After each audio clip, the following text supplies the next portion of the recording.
there, folks. I'm Ralph with Stray Benzes, and today I need to fall on the sword because I was reminded by a viewer, one of you guys, that the rear doors can also be lubricated like the front doors. I professed a couple of weeks ago that, hey, you know what? There are no grease nipples on those, on the rear doors, on the W126 S-Class. I was wrong, very wrong. And so thank you for pointing it out. And here we go into like where they are, and we're just gonna go ahead and do the same thing as we did with the rear doors. Let's get into it. So as per the last video, this is the front door. That's where they are, right? So I got those done. So I thought, well, rear doors can't be that different. And so just to make sure that I'm not tripping, not there, right? Well, leave it up to the Benz engineers to actually really think this through, because once you have one door open and lubricate these, why don't you just go ahead and put those on this side where you can get to them really easy, and you don't even need to open up another door. That makes too much sense. This one seems to have gotten some grease a while back. There's still grease hanging off of it, so that's not too bad.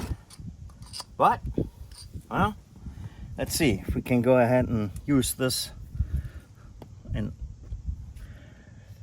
for the ones who already watched the other video, it's no surprise that to learn that I'm not a fan of this style. But anyway, there are better ones. Some of them are associated with greasing chainsaw bars with some grease in it. So let's see if we can get grease in here. Ooh, man, I have not seen grease in a while, but now there's grease coming out of this one. I'm gonna do the same thing. I don't know, can you see down there? Of course not. So let's see if I can take you down there with me. Oh, there we go. All right. Let's see if this one is just as easy.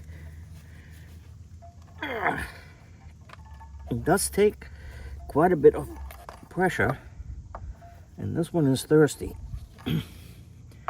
Boy, oh boy, I don't see any grease anywhere peeking through just yet. You know, look at the back side. Found it. All right, so it came out the back end. I'm gonna wipe that off. And this is not good if that hangs out and droops down and eventually comes out in spots where it messes with the outside paint job. That wouldn't be cool. But that is what this is about. Takes about 2-3 squeezes of this. I'm gonna wipe that off, open the door a couple of times just to get the hinges going and looped, and at least do it once a year, a little bit, depending on how often you use it and how many times you wash it. Do it on the other side, rinse and repeat on the other side, and we'll be in tip-top shape. Those 4 hinges are definitely something that you need to lube. Obviously, on the front, the hood, that probably is worthy another episode where we can go over lubing the pull, like the safety pull, and the two mechanisms, one on either side, that hold the hood down in the first place.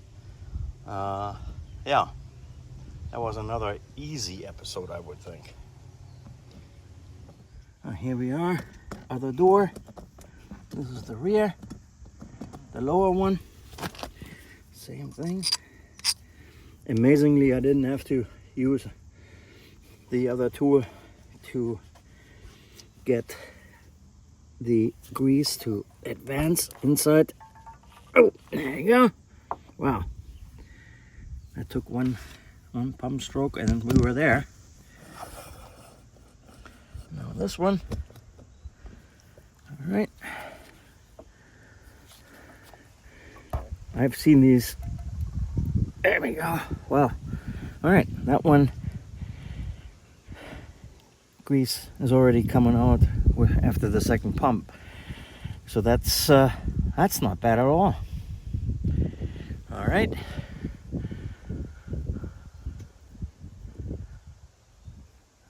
That looks pretty good. Cool. And so do those.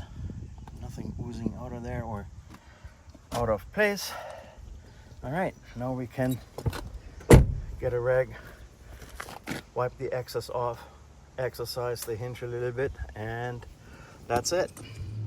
All right, that was another quick episode of Stray Benzes with a quick tip. And again, goes to show you the moment that I think I know, I should just let go of that. Because the older I get, the more I have to recognize how little I know. That one was, however, awesome, because now all 4 doors are looped. You have a couple of extra tips and hints to get and keep your machine on the road as intended. Have a good one. See ya. Bye-bye.